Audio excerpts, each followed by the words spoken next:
I want you to listen to this song. I know you've probably heard it before, but I want you to listen to just this part right here.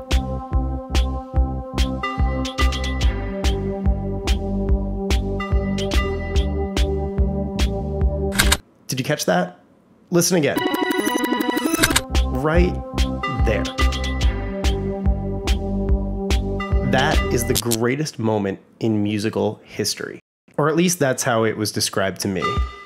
I was at a party in 2014. This venture capitalist was throwing a housewarming for his new bachelor pad, and he greeted us as this song was playing in the background. As it got to that part, he brought the whole conversation to a stop and exclaimed to the whole party that we were listening to the greatest moment in all of music history. And looking back, I realized that he wasn't wrong. And now, I'm obsessed with this.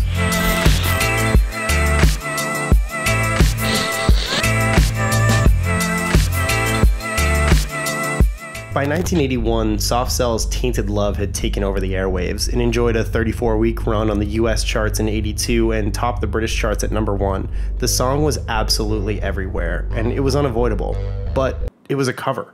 The story has it that Soft Cell's lead singer Mark Almond was working the coat room at a club when a DJ played UK soul singer Gloria Jones's 1965 B-side Tainted Love. The song was soulful and strong, and it was exactly what Almond was looking for an addition to his band's set.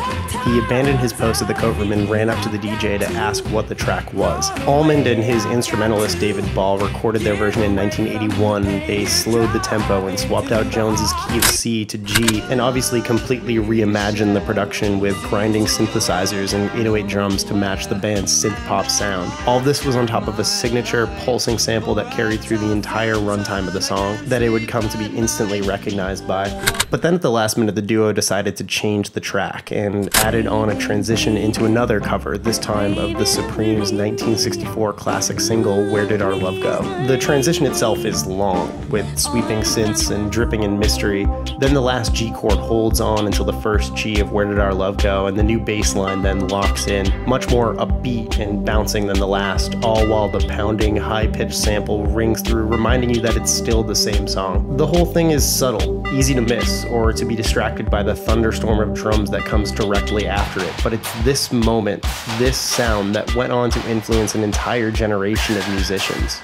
The Postal Service, Passion Pit, and Phoenix all cite the synth-pop sound that Soft Cell brought to radio domination in the 80s as huge influences on their music. And what do all these artists have in common? They all let their songs bleed into the next. Listen how the Postal Service lets Brand New Colony melt into the last track, National Anthem, of their 2003 sad boy staple album, Give Up.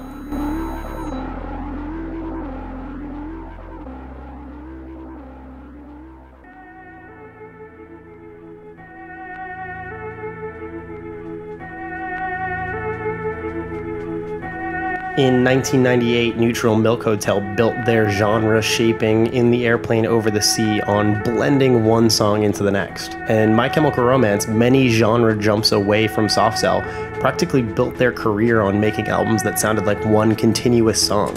Look at the opening of their album, The Black Parade, from 2006, that uses the beep of a hospital heart monitor to string the songs together, much like the sampled pulse from Tainted Love.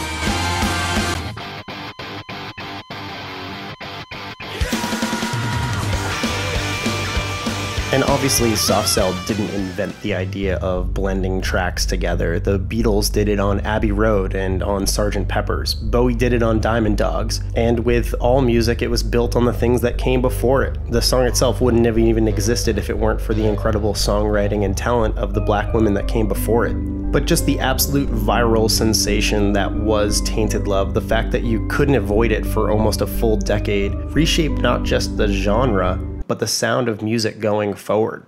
Rihanna sampled Tainted Love's signature sound on SOS in 2006, and Pink ganked the sound that same year on Centerfold. Even Flo Rida and T-Pain basically used the full track as their beat for Zoosk Girl in 2010.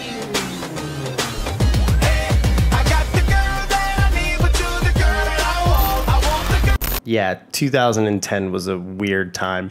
Tainted Love didn't just reshape modern synth-pop, it reshaped rock, hip-hop, and rap. It reshaped both the sonic and production styling that would carry music up to today. It reshaped music as a whole. So next time it comes up on your 80s playlist, grab the person next to you look them in the eye and tell them that this is the most important song in music history.